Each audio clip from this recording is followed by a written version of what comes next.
जी अस्सलाम वालेकुम, मैं हूं रऊफ़ क्लासराव, आपके सामने नया वीडियो ला के साथ हाजिर हूं। पहले तो भी दोस्तों को कहना था जिन्होंने चैनल को सब्सक्राइब अब तक नहीं किया वो चैनल को सब्सक्राइब करें। आज की जो स्टोरी है, बड़ी स्टोरी बन रही है, वो है आपके पाकिस्तान स्टील की मिल्स की, और उसमें जिस तरीके का 9-10 हज़ार के करीब एम्प्लॉइज़ जो उनको सैक किया है कि उस पर मुख्तलिफ उस पर व्यूज़ आ रहे हैं। ज़िम्मेदार कौन है? अगेन, क्या मौजूदा हुकूमत है या इससे पहले पीपल्स पार्टी की हुकूमत रही है, नवाज शरीफ साहब रहे हैं, जिन्ना मुशर्रफ, 3-4 इस पर अदवार हैं। बड़ी इसकी तबाही की एक बड़ी अफसोसनाक एक इसकी दास्तान है कि वो जो मिल जनरल मुशर्रफ जो हैं, वो 2008 में जब पीपल्स पार्टी की हुकूमत आई थी, तकरीबन उसे 8 से 9 बिलियन रुपीज़ के ये प्रॉफिट में थी। और फिर उसके बाद ये पीपल्स पार्टी है, फिर नवाज़ ली गई, फिर इमरान खान साहब और असद उमर साहब की वो टेप्स वगैरह आपने सुन रही होंगे कि हम आएंगे और कैसे इसको रिवाइव करेंगे और इनको फायर नहीं करेंगे। इसकी बहुत सारी मैंने कुछ, मैं भी आप कह सकते इस केस को फॉलो करता रहा हूँ, आज का नहीं कर रहे। ये 2000 मेरा ख्याल 11-12 से जब पहली दफ़ा जहाँ सुप्रीम कोर्ट ऑफ पाकिस्तान जो उन्होंने आके एक तरह का सुओ मोटो लिया था, पता ये चला था उसमें DGFI जो थे तारक खोसा साहब थे। तारक खोसा साहब का बड़ा नाम है, बड़े उनकी रिस्पेक्ट है, तो उनके दौर में ये आया था। तो उस पर उन्होंने उन्होंने कह सकते FIA को हिदायत दी थी कि आप जाएं और इसकी इन्वेस्टिगेशन करें और इसको प्रोब करें। उस वक्त जो आसिफ अली जरदारी साहब के अपॉइंटीज़ थे वहाँ पे, उनका जो नाम था, मैंने कुछ बहुत सारे डॉक्यूमेंट्स और ये चीज़ें गैदर की हैं। मेरे आपको पता है रिपोर्टर हैं बड़े ज़बरदस्त, इमरान मगराना जो हैं, उनके साथ मिल के हमने कुछ पुरानी चीज़ें निकाली हैं आपकी उसके लिए कि आपको बताया जाए कि इतना बड़ा डिबेकल यहाँ पे हुआ क्यों है, इसका ये कुछ हुआ है। तो उसके बाद एक अब कह सकते बड़ी लंबी स्टोरी है, लेकिन अब आते हैं उस पर, बता दें किस किस हुकूमत का क्या क्या इसमें रोल रहा है और ये तबाही जो हुई है कैसे हुई है। लेकिन इससे पहले कुछ अगर आपको याद हो, 2006 में जब यहाँ सुप्रीम कोर्ट ऑफ पाकिस्तान जो थी, इसको प्राइवेटाइज़ करने की कोशिश की गई थी, इसी को स्टील मिल्स को, और उस वक्त भी इस पर अच्छा खासा रौला मचा था और तकरीबन 360 कह सकते हैं मिलियन डॉलर्स के करीब इसकी प्राइस लगी थी। उस वक्त तकरीबन डॉलर का रेट बड़ा कम था और मुझे याद पड़ता है 24 अरब रुपए के करीब एक पार्टी इसको ख़रीदने पर तैयार थी, जिस पर सब ने फिर वही रौला उठाया। आप कह सकते हैं स्टील मिल्स की इतनी बड़ी वहाँ पे लैंड है, अरबों रुपए की वहाँ उनकी जायदाद है, प्रॉपर्टीज़ हैं, तो इतने आप इसको आके सस्ते दामों क्यों बेच रहे हैं? तो उस पर भी खासा सुप्रीम कोर्ट में केस आया और सुप्रीम कोर्ट ने उसको रोक दिया कि आपने इसको नहीं करना, उन्होंने स्क्रैप किया इस हुक्मनामे को। उसमें भी कंट्रोवर्सी चलती रहती थी। बहुत सारे लोग कहते थे कि नेशनल एसेट है आपका, भुट्टो साहब के दौर के भुट्टो साहब का क्रेडिट जाता है कि पाकिस्तान में एक कह सकते हैं स्टील मिल्स लेके आए और जिसकी बहुत सारी हमारी ज़रूरियात थी, कंस्ट्रक्शन इंडस्ट्री में एक बड़ा रोल प्ले किया, उसका क्रेडिट जाता है भुट्टो साहब को। लेकिन बाद में आने वाले सालों में हमने देखा कि बहुत सारे बिजनेसेस मैन जब इसमें एंटर हुए, पावर में आए, पॉलिटिक्स में, जिनकी अपनी स्टील की इंडस्ट्रीज थी, उनको सूट नहीं करता था कि यहाँ पे एक पाकिस्तान की अपनी नेशनल है कि यहाँ पे स्टील मिल होनी चाहिए जो ये प्रॉफिट में जाए। सो ऐसा ऐसा जितने भी यहाँ इदारे थे, स्पेशली जो यहाँ ताजर क्लास है, मर्केंटाइल क्लास जिसको कहते हैं, अर्बन क्लास है, ये जिनके कारोबार थे, उन्होंने तमाम वो कारोबार आके तबाह किए हुकूमत के जो उनके अपने थे कन्फ्लिक्ट ऑफ इंटरेस्ट के तहत। उसमें PIA आप देख लें, उसमें आके स्टील को देख लें, आप उसमें और देख लें शुगर के रिलेटेड हुकूमत की अपनी बहुत सारी मिलें थी, शुगर की थी सरकारी, वो उन्होंने बेची, आके उनको प्रॉफिट कम किया उन्होंने। या इसमें ट्रांसपोर्ट इंडस्ट्री में हमने देखा कि पाकिस्तान रेलवे जो है उसको तबाह किया गया ताकि बहुत सारे ट्रांसपोर्ट का जो लोगों का अपना सिस्टम वो चलता रहा। खैर, कमिंग टू द पॉइंट, उस वक्त भी यही इस पर डिबेट थी कि क्या सुप्रीम कोर्ट को रोकना चाहिए था या नहीं रोकना चाहिए था। उस पर खैर सुप्रीम कोर्ट ने रोका। आज बहुत सारे लोग ये समझते हैं कि सुप्रीम कोर्ट को इंटरवेंशन नहीं करनी चाहिए थी। अब तकरीबन जो लॉसेज हैं वो बिलियंस ऑफ रुपीज़ में गए हैं। अगर उनको उस वक्त बेचने देते शायद इसकी रिवाइव भी हो जाती है और अच्छे खासे पैसे भी मिल जाते, और जो बाद में अरबों रुपए आपको सैलरीज या नुकसानात की मात में देने पड़े वो शायद ना होते। एक व्यू ये है। दूसरा व्यू उस वक्त ये था सुप्रीम कोर्ट का भी और बहुत सारे लोगों का कि नहीं, एक नेशनल एसेट है, इसको रिवाइव करना चाहिए। अब इसका जिम्मेदार कौन है? इसके 3-4 इसमें आप कह सकते हैं इसके पहलू। पहला तो ये है कि पीपल्स पार्टी जब आई, ये प्रॉफिट में उसको मिली, उन्होंने क्या किया इसके साथ। इसके बाद दूसरा ये है, जब 5 साल नवाज शरीफ साहब रहे, उन्होंने क्या करने की कोशिश की। इसाक डार साहब जो हैं वो 5 साल तक क्या करते रहे, इनके तो स्टील का बिजनेस है, इनको तो पता था। और तीसरा पहलू ये है कि 2 सालों में PTI ने इन्होंने क्या किया, इसको छोटा छोटा आकर टच करते हैं। ये मैंने जैसे कहा कि जब यहाँ पर आए थे जनरल मुशर्रफ साहब, इनको 9 अरब रुपये में इनको प्रॉफिट में छोड़ के गए थे। जो ही आए हैं तो इन्होंने अपने बंदे अपॉइंट किए हैं वहाँ पे, और जो सबसे बड़ा नाम था वहाँ पे इनके स्टील मिल के चेयरमैन जो लगा, मोइन आफ्ताब शेख साहब को लगाया गया। और उस वक्त सुप्रीम कोर्ट ने कहा था, जो स्कैंडल आया था सामने, तकरीबन 26 बिलियन रुपीज़ की डेक्विटी रॉबरी कहा था सुप्रीम कोर्ट ने, इनका नुकसान हुआ था। जो उसमें नाम आ रहा था जिस बंदे का, जिससे जरदारी साहब इन कंपनी पे इल्ज़ामात आके लगते हैं कि वो जो मोइन आफ्ताब शेख साहब थे वो पहले एक उसके एम्प्लॉई थे या काम करते थे अब्बास स्टील ग्रुप में। अब्बास स्टील ग्रुप जो है इसका काम इसके बोर्ड ऑफ डायरेक्टर्स में जो रियाज लाल जी थे, रियाज लाल जी जो हैं वो जरदारी साहब के बड़े करीबी समझे जाते थे। आपको याद होगा, अगरचे रियाज लाल जी उस पर इनकार करते थे, मैं बोर्ड में नहीं था, लेकिन बाद में पता चला वो बोर्ड में भी थे। उनका अपना एक वर्जन था, उनकी फैमिली से रिलेटेड थी। बहरहाल जो भी था, तो आसिफ अली जरदारी साहब के प्रिंट्स वहाँ पे हमें मौजूद थे, नज़र आते थे। इन्हीं के दौर में तकरीबन कह सकते हैं 104 बिलियन रुपीज़ का नुकसान हुआ, 104 अरब रुपया आसिफ अली जरदारी साहब के दौर में हुआ। जब ये 26 बिलियन रुपीज़ का स्कैंडल आया, उसमें अब्बास ग्रुप आ रहा था या रियाज लाल जी की फैमिली से रिलेटेड ये चीज़ें आ रही थी, तो उस वक्त उन्होंने ऑर्डर किया कि इन्वेस्टिगेशन कर। तारिक खोसा साहब जो थे वो यहाँ DGFIA थे, उन्होंने अपनी टीम को प्रोब करने के लिए लगाया। तो जी ही उन्होंने जाके चीज़ें वहाँ से निकालनी, पकड़ना शुरू की और हाथ डालना शुरू किया आसिफ अली जरदारी साहब के करीबी दोस्तों पर।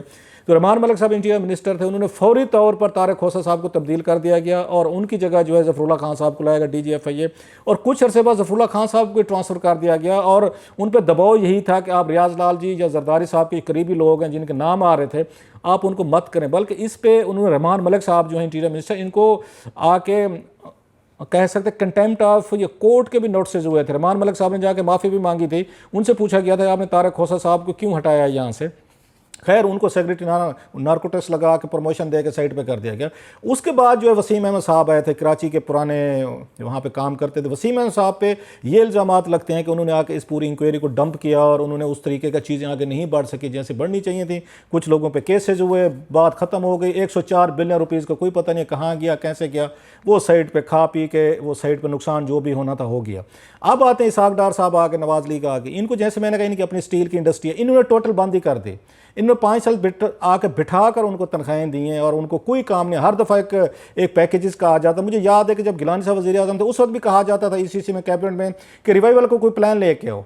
इतनी नलायकी देखें कि 10-12 सालों में कोई रिवाइवल का प्लान नहीं था। हर दफ़ा ECC में ये आता था कि रिवाइवल प्लान दे, नहीं होता इनको तनख्वाहें दे दें, चलें जी दे दें, वो दे दी। 5 साल तक इसहाक डार साहब ने, जो ये सबसे बड़े तजर्बाकार थे, कहते हैं जी हम बड़े तजर्बाकार थे और हमें पता था मुल्क कैसे चलाना है, और भाई साहब उन्होंने एक प्लान भी नहीं है जिसको अमल करके इन्होंने चलाने की कोशिश। मकसद वही था कि स्टील इंडस्ट्री में सिर्फ हमारी प्राइवेट सेक्टर के, हमारे बिजनेसेस की डोमिनेशन होनी चाहिए। ये सरकारी जो है इतनी बड़ी स्टील मिल है उसको आप उसको बंद करें। हालांकि इसको जो आके प्रोड्यूस करना चाहिए था 2.2 मिलियन पे इसकी कैपेसिटी थी जो ये चलनी चाहिए थी, वो कभी भी अचीव नहीं कर सके। हालांकि इंडियन स्टील मिल जो है वो 13 मिलियन तक ही, मतलब 1 करोड़ 30 लाख तक उन्होंने आके पर ईयर के तौर प्रोडक्शन ली, और हमारे जो है 2.2 मिलियन 22 लाख तक भी हम उसको आके अचीव नहीं कर सके। खैर डार साहब भी इसको पूरे का पूरा क्लोज करके गए, उन्होंने कुछ नहीं किया, तनख्वाहें देते रहे ताकि रोला ना पड़े।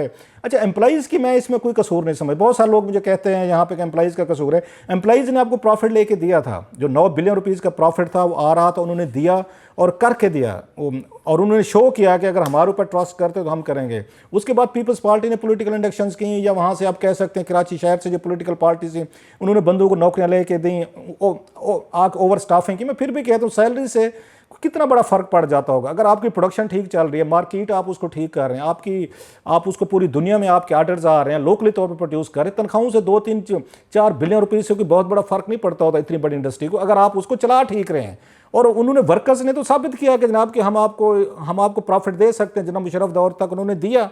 बाद में पॉलिटिकल हुकूमतें हैं, उन्होंने बैठ के अपने यारों दोस्तों को नवाजा, या उनके जहन में ये था कि हमने इंडस्ट्री को, स्टील मिल को आगे नहीं जाने देना क्योंकि हमारे अपने कारोबार तबाह हो जाएंगे, क्योंकि इनके भी स्टील की उसमें चीज़ें। सो इसहाक डार साहब और नवाज शरीफ साहब उन्होंने 5 साल तक इसको टच तक नहीं किया। अब आते हैं इनके दौर पर, इस पर ये होगा इमरान खान साहब और असद उमर साहब को।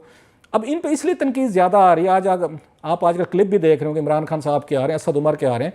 इन्होंने उस वक्त बहुत बड़ी तनकीद की थी कि जनाब हम जो हैं यहाँ पे आएंगे और इसको रिवाइव करके देंगे, और बहुत सारी चीज़ें बताते रहे कि हम बेहतरीन मैनेजमेंट लाएंगे, लोग लाएंगे। इमरान खान साहब के और असद उमर साहब के, असद उमर साहब जो हैं वो बहुत कुछ लड़ते थे वहाँ पार्लियामेंट में, बहुत सारी उनकी तकरीरें हैं, स्टैंडिंग कमेटी में बात करते थे, कहते थे कि मैं आपके साथ खड़ा हूँगा।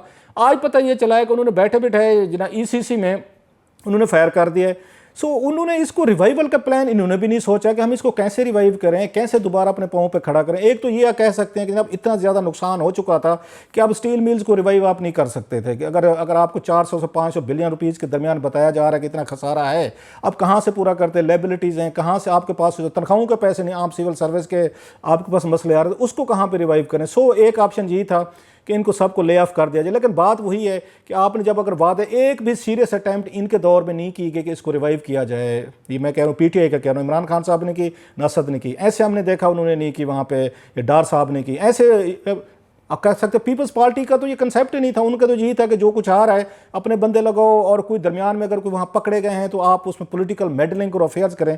सो एक और बड़ा इदारा जो पाकिस्तान की पहचान था, निशान था, स्पेशली पीपल्स पार्टी को देखना चाहिए था। इनके नाम से जाना जाता था, भुट्टो साहब की वजह से एक बड़ा क्रेडिट था। आखिर वो अपनी अपनी मौत आप कह सकते हैं आप मार गया। अब इसका क्या फ्यूचर होगा, बेचा जाएगा नहीं बेचा जाएगा, ये हम आने वाले दिनों में देखेंगे। लेकिन ये चीज़ ज़रूर है कि हम आकर लाख तनकीद करते रहते हैं उस पर मिलिट्री हुकूमतों पे।